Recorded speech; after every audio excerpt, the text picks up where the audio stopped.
Good morning, children. In this video class you are going to familiar with the digestive system of human being. So digestive system of human being consists of mouth, esophagus, stomach, small intestine, large intestine, liver and pancreas.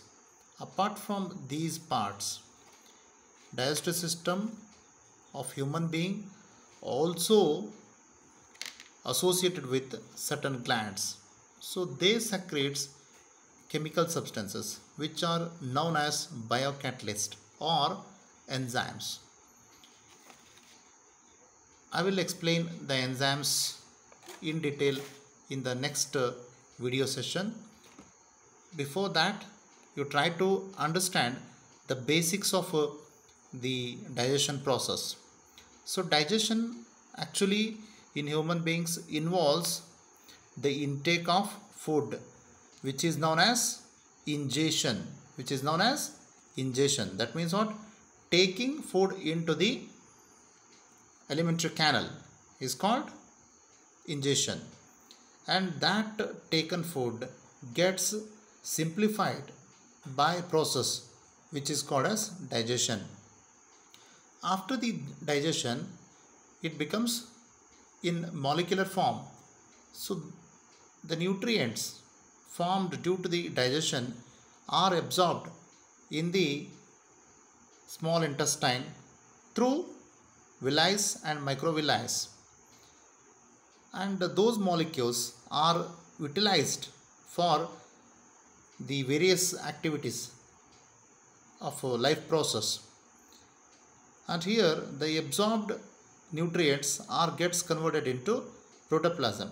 So that process is called as assimilation, and the remaining undigested food which passes through the colon or large intestine and gets removed through the anus, that process is called as egestion. Okay, let us study in detail. So the mouth. So mouth is a entry of food which opens into a cavity which is called as buccal cavity. This includes teeth and muscular tongue. So teeth and muscular tongue helps the food to get digest mechanically by means of turning and chewing. So now the food is chewed, mixes with the saliva. Saliva is the juice which is secreted by the salivary glands, which contains the enzymes or biocatalyst. For example, the saliva consists of amylase. Amylase is an enzyme or it's a biocatalyst. So this converts starch into simple sugar. Why? Because starch is complex food. That means it is a polysaccharide that should be converted into disaccharide, that is sugar. So now the chewed food becomes ball-like structure, so which is known as bolus. The ball-like structured food is known as bolus. So the bolus enters into the passage which is called as esophagus,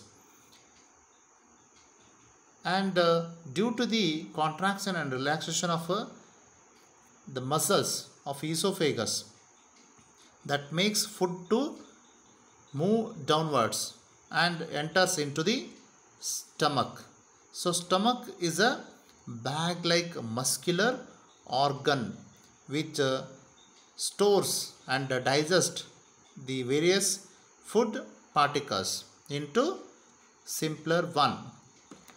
Here the walls of the stomach releases mucus, hydrochloric acid. So that means what? The gastric juice secretes hydrochloric acid. So this hydrochloric acid is very much essential so that the pepsin has to act properly on the food contents. The pepsin, it is the enzyme which converts proteins into simple proteins. So now the food becomes semi-solid liquid, which is called as chyme, and that chyme, it lasts for 1 hour after the food we take.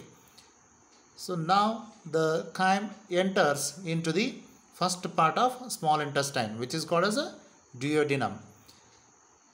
Near the duodenum, the liver is the largest organ in the body, human body. So this liver releases bile salts through the gallbladder. So gallbladder has a small tube-like structure which is called as a duct.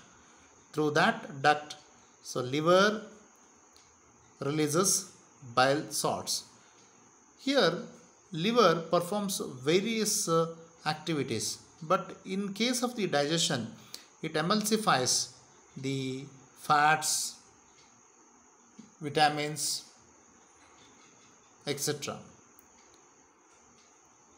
And bile salts are alkaline, so that neutralizes the hydrochloric acid. And one more gland is situated just behind the stomach, which is known as pancreas, which is called as pancreas. Pancreas is the mixed gland. I mean to say, one part of pancreas is made up of endocrine gland, the other part is made up of exocrine gland. So exocrine part of a pancreas releases various pancreatic juices which are helpful in the digestion of food. So those juices releases into the duodenum. Now the complete digestion starts in the small intestine. Small intestine is about 22 feet and it is coiled and situated in the compact region. So the inner wall of a small intestine consists of a villi and microvilli. So that increases the area of absorption, and villi and microvilli absorbs micronutrients from the digested food, and the food moves slowly and then enters into the large intestine. Large intestine is also known as colon. So large intestine is also known as colon. Here the absorption of water and salts takes place from the undigested food. So the undigested food now enters into a pouch-like structure which is called as rectum. So due to the control of sphincter muscle, so the undigested food is thrown out from the anus.